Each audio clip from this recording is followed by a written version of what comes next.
Hello and welcome to Newsworthy Stories with Jacqueline Jimenez. I am live from the University of the Virgin Islands in St. Thomas, and that is where the AMPS Entrepreneurship Leadership Institute retreat is taking place. You can just look at the landscape and just see all the green. Anything can grow here, just about, it seems. But one thing that the island is not seeing enough of are farms.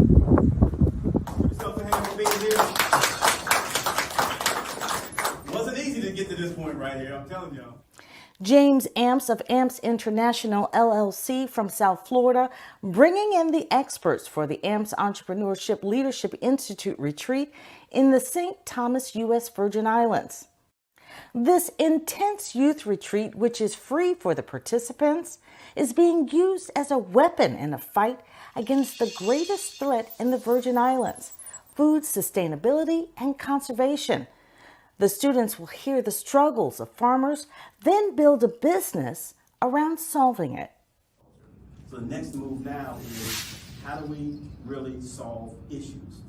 And if you think about any business in the world, most businesses will solve an issue. A lot of people now, a lot of organizations now are looking to us to gather young people who have a different mindset when they go to work. Because a lot of people, a lot of young folks, when they go to work, they're lazy. And they really don't want to work.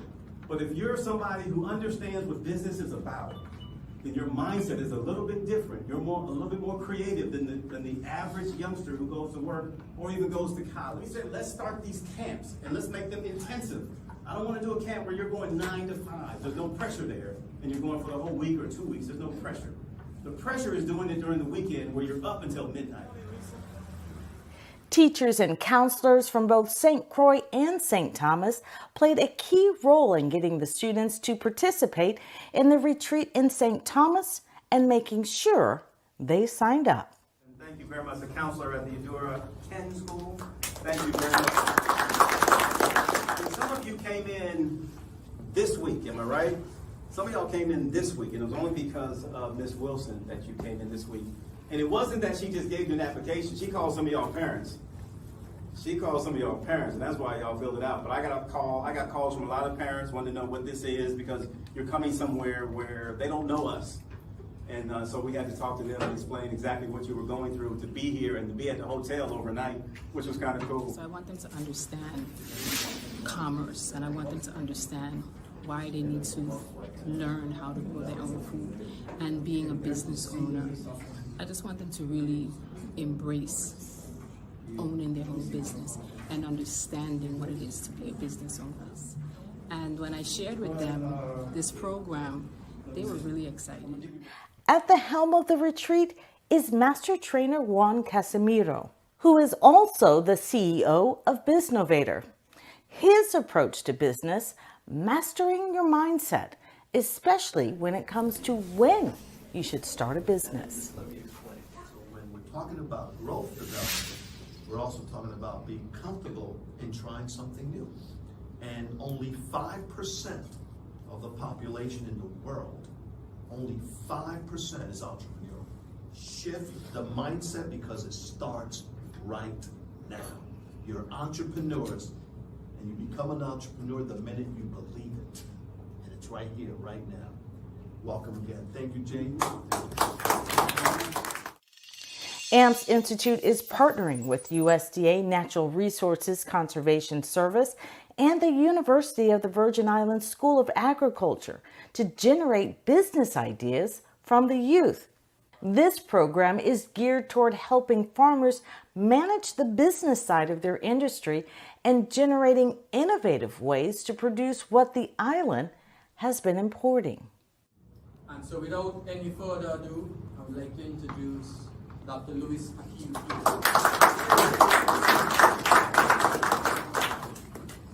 Thank you, Mr. Morton. I thought I would be the one introducing Mr. Morton. Good evening, everyone. I'm so happy to be here. In the territory of the U.S. Virgin Islands, the main issue for us is that we are very much on the extreme end of being a dependent territory, which means that, like Puerto Rico, most of our food is imported. Some estimates say that 99% of our food is imported at some times, and so that means that we have a real need to boost, to develop our agricultural sector here in the territory. At present, our system of agriculture is a very underdeveloped one. And what we need are new thinkers, a new crop of teachers, a new crop of producers, researchers, etc., who are going to help us to build this underdeveloped industry. We used to have at one time a K-12 system here in the Virgin Islands, introducing youngsters from K-12 to the industry of agriculture, the science of agriculture. That is no longer in place, which means that at the university level, we have no feeder system into a school of agriculture. And we have a lot of work to do on all three islands in building the infrastructure for agriculture. And by infrastructure, I'm making reference to especially our water resources issue. We're speaking of water harvesting, water storage, water distribution. That's been the limiting factor, the biggest limiting factor that our farmers have been asking for. So those are two of many areas, two very important areas that have to be addressed here in the territory to build and to grow our now underdeveloped agricultural sector. So I am so happy to see a diverse set of young people who are potential students, and if any of you have any interest whatsoever in careers in agriculture, and even if you don't have it now, maybe when you finish this entrepreneurial weekend intensive camp, you may, please contact myself or Dr. Peterson, because we want to see more and more students in the School of Agriculture, which was recently revitalized here at UPI. Now, when I say WAPA, what do you guys think of? Power outage. Now, what does WAPA stand for? Water and Power Authority. Well, in NRCS, we say SWAPA. Now, what is SWAPA? Soil, water, air, plants, and animals. In the opening session, students also hearing from Luis Cruz Arroyo, who is the Caribbean Area State Conservationist for the USDA Natural Resources Conservation Service. Our growing world, right? Everybody has to eat.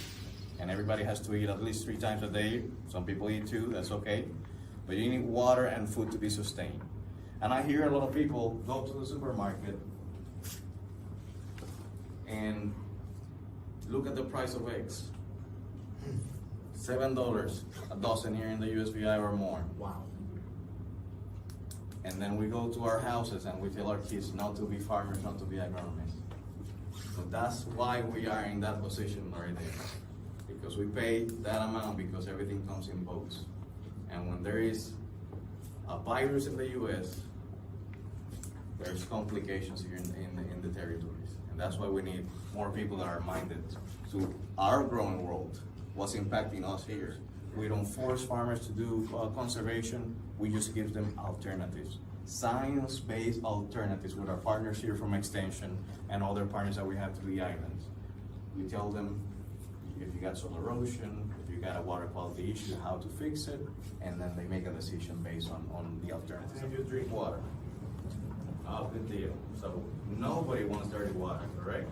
So the better that we are able to clean water from the source, the better it is at the point of treatment. We also are customer service providers. So if the farmer doesn't know about us, how is he supposed to apply? How is he supposed to get service if he hasn't even heard of NRCS? Okay? And there's only so much that we can do to gain their trust. And sometimes we just need somebody from the community to let them know, hey, these people are here to help you. Let them in, I'll be with you. And that's where a lot of our partners come from, just helping us get in the door, making sure that we know those farmers. One of the greatest things is to inherit the land that's been in ownership of our grandparents, perhaps, and great-grandparents, and then figure out a way to use your brilliance, your capacity and innovation to have access to that land and make it multi-generational. Raise your hand if you're thinking about something like this, okay? So in your brain, you're going through what is called the ideation process. We're talking about presentations, and you all are going to go through negotiation skills and communication skills, because you got to negotiate with your team on what the idea is that you're going to have to come up with. But in that process, we have media, and the more media you can get the better you're going to be. So we have a media producer with us, and she was in St. Croix, and she decided to come out here with us too, because she understands what this is about, entrepreneurship and agriculture. And she wants to highlight you all, and she wants to highlight USDA, NRCS, and the School of Agriculture here at UVI. That's her thing. She loves what she's doing right now, and that's why she's here with us.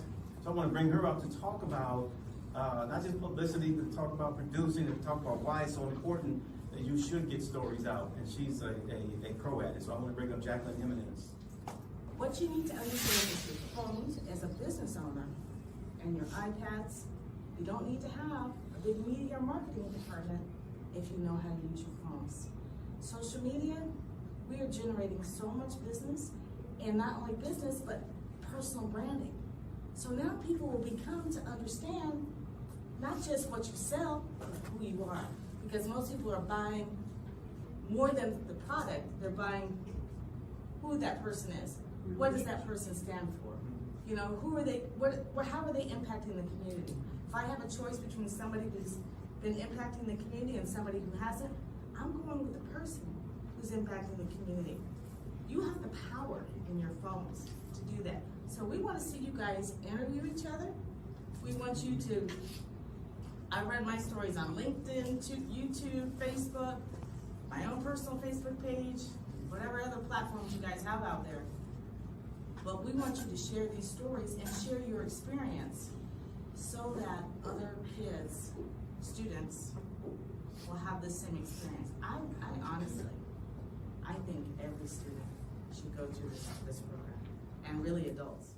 Once the speakers were done and the parents returned home, it was time for the students to get to know one another. Arthur Howard. Let's check each other out. Let's check each other out, what we're wearing and so on. And just stop for a second.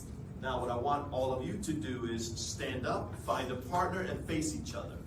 All of you, stand up. Take about 10 seconds to just check each other out. Okay, now, turn around back to back without looking at your partners. Turn around back to back without looking or peeking at your partners. Back to back. Don't look at your partners. Change 3 things on your physical appearance. Any 3 things. Change 3 things on your physical appearance.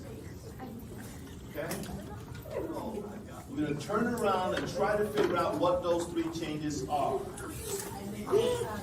Are we ready? You have 3 changes? No. Okay, you got to go faster. Ready? 3 changes on your physical appearance. Don't look at your partner yet until I say go. Ready? Go. Try to figure it out.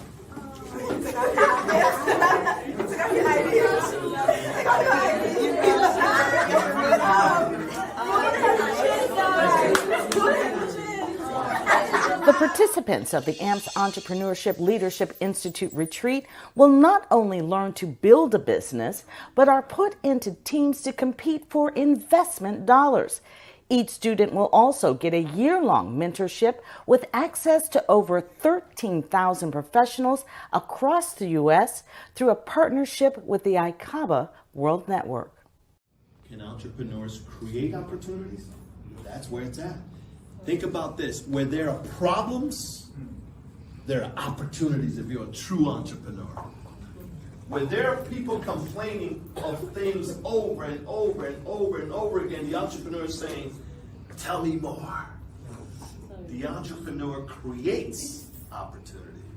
When there are problems, they come up with solutions. When there are voids, they fill it. And what's interesting is, in our islands, it's the foreigner that comes in and sees the opportunity. And we've been sitting on it for decades, and they say, we're going to employ you. It's a mindset, guys. There are opportunities, depending on how you look at it, and depending on how hard you want to work.